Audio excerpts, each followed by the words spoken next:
Ajwa road વિસ્તારમાં બે મકાનને ચોરોએ નિશાન બનાવ્યું। એકતાનગર ખાતે બે મકાને ચોરોએ નિશાન બનાવી ચોરી કરી થયા પલાયન। બંને મકાનમાંથી રોકડ રકમની ચોરી કરી ચોરો થયા પલાયન। બાપોદ પોલીસ સ્ટેશન વિસ્તારમાં આવતા એકતાનગર ખાતે ચોરીનો બનાવ બન્યો। ચોરી કરેલ એક્ટિવા મોપેડ આજવા ચોકડી ખાતેથી મળી આવી હોવાની પ્રાથમિક માહિતી।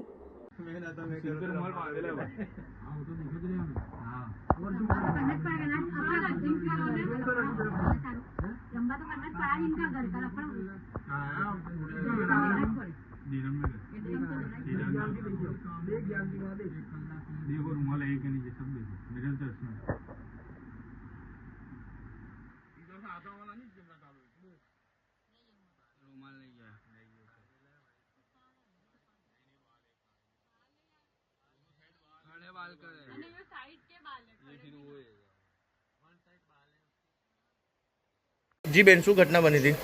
अरे गई काले मैं रात्रे टेरेस पर सुबह गया था तो सवारे हमने जान थी कि चोरी थी अमे पोते नीचे आईने जोई तो अमरा पोताना घर में ताळुं तूटेलुं हतुं।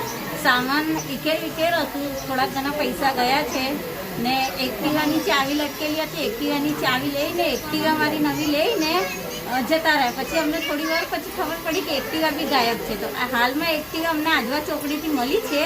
પોલીસ અમને જાણ કરી છે। હજુ એની પ્રોસેસ ચાલુ છે અમારી એક્ટિવાની। जी आ घटना થોડી થોડી નવરી કરી નાખી છે આખી।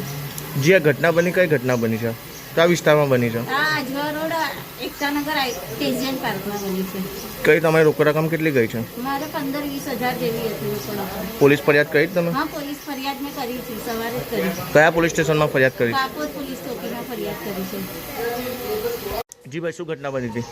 અહીંયા એવું થયું હતું કે અમે બહારગામ ગયા હતા તો અમે અહીંયાથી ફોન આવ્યો કે આપણા ઘરનું તાળું તૂટેલું છે। તો અમે અહીંયા આવીને જોયું તો અમના ઘરમાંથી રોકડ રકમ ને બીજી વસ્તુઓ ચાંદીના સિક્કાઓ છે એ બધું મળીને 15 થી 20 હજાર જેટલી મુદ્દામાલની ચોરી થઈ હતી। ને અમને આ ઘટના સવારે 4 વાગે બની હતી ને સેમ અમારા ઘરની સામે પણ તાળું તૂટેલું છે, એમને પણ ચોરી થઈ છે ને અમે અહીંયા સ્થાનિક પોલીસ સ્ટેશનમાં જાણ પણ કરેલી છે।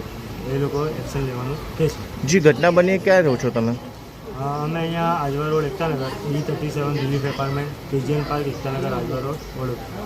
પોલીસ तुम કહેશો કે પોલીસ કામગીરી પર? પોલીસ કામગીરી સારી છે। અમે FIR લગાવી હતી, એ લોકોએ એક્શન પણ લીધી।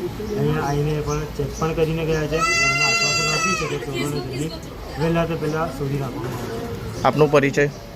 મારું નામ શેખ અકીલ અહેમદ છે। હું અહીંયાનો રહેવાસી છું, વડોદરા।